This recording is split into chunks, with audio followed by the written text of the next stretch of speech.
हम मेवा पाक बनाएंगे।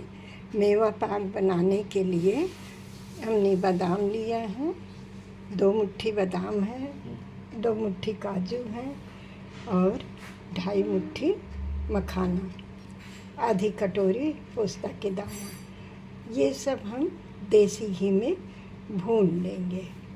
देसी घी डाल के हम भून लेंगे, धीमी आंच में भूनेंगे।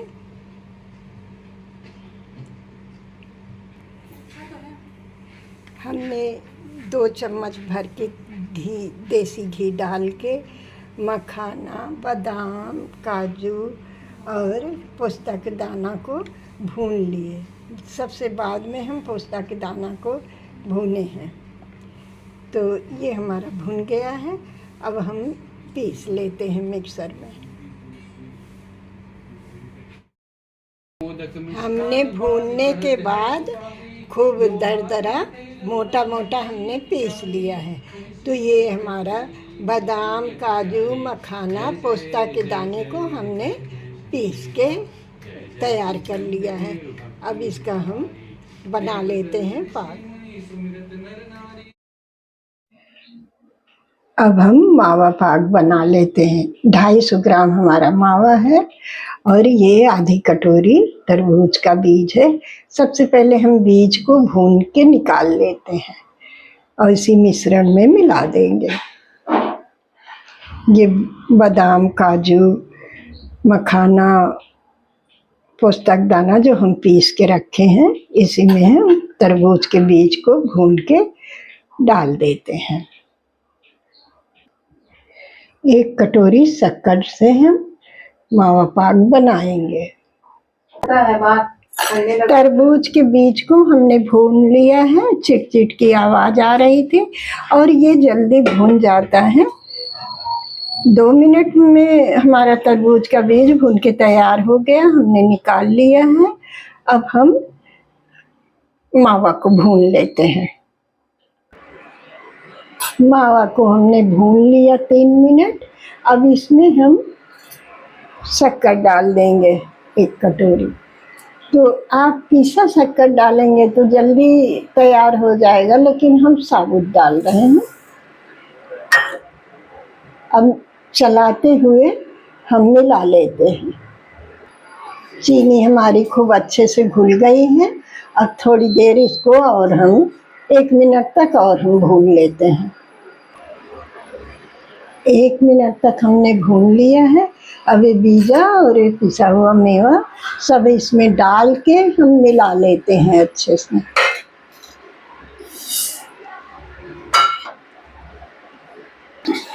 सारे मिश्रण को हमने अच्छे से मिला लिया है। अब इसको हम जमने तक हम अच्छे से चलाते हुए इसको चला के हम पका लेते हैं। मीडियम धीमी आंच में ही हम पाक को बना रहे हैं। अभी इसको और थोड़ी देर हम भूनेंगे। जमने लायक हो जाए फिर तब तक हम भुनाई करते रहेंगे। पाक हमारा किनारे किनारे घी छोड़ दिया है। हमने एक गोली पानी हाथ में लगा के एक गोली बना के देख ली है। ये गोला बन गया है। अब इसको हम प्लेट में हम घी लगा दिए हैं, इसी में जमा देते हैं। तो अब हम गैस बंद कर देते हैं। गैस को बंद कर दिया। अब इसको जमा देते हैं। प्लेट में हम पाक को निकाल लिए हैं। अब कलछी की मदद से हम बराबर से फैला देते हैं।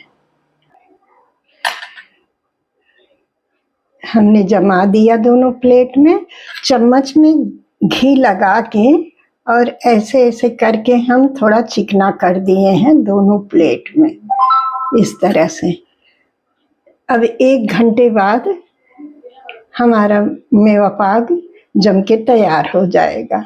तब आपको दिखाएंगे कि कैसे बना है। 1 घंटा हो गया इसको जमाए हुए मेवा पाक को। हमने निशान भी लगा लिया है और इसमें एक तरफ लगाए, अभी एक और कट करना है। मनपसंद आकार से आप काट लीजिए। और इसमें जब हम पाक को एकदम तैयार हो गया था तो 1/4 चम्मच हम छोटी इलायची, हरी इलायची को कूट के इसमें डाले हैं। वो हम किसी कारणवश दिखा नहीं पाए। जब हम मावा की भुनाई कर रहे थे तो मावा को भूनते समय हम छोटे चम्मच से आधा चम्मच घी डाल के तब मावा की भुनाई किए हैं। इस तरह से आप भी थोड़ा सा घी डाल के ही मावा की भुनाई करें। हमने कट का निशान लगा लिया है। अब हम इसको निकाल लेते हैं। तो मनपसंद जैसे आपको पसंद है उस तरह से आप कट कर लीजिए अपने मनपसंद। दोनों प्लेट से हमने मेवा पाक को निकाल के इस प्लेट में निकाल लिया है, छोटे से प्लेट में। मेवा पाक को आप व्रत में भी खा सकते हैं। ऐसे मीठा जब खाने का मन हो तब भी बना के खा सकते हैं, आपको बहुत अच्छा लगेगा। और ये व्रत में खाए जाने के लिए बनता है। इसको आप किसी भी प्रसाद में भोग लगाने के लिए, जैसे जन्माष्टमी पर आप भोग लगा सकते हैं, कन्हैया जी को भोग लगा सकते हैं, और व्रत में खा सकते हैं। और ऐसे भी जब आपका मन कहे मीठा खाने के लिए तब भी बना के खा सकते हैं।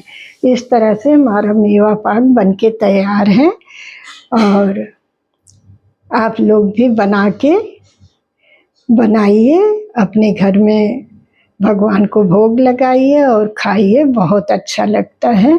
और हेल्दी तो है ही है, पौष्टिक बहुत है, खाने में भी स्वादिष्ट है, खाने में बहुत अच्छा लगेगा।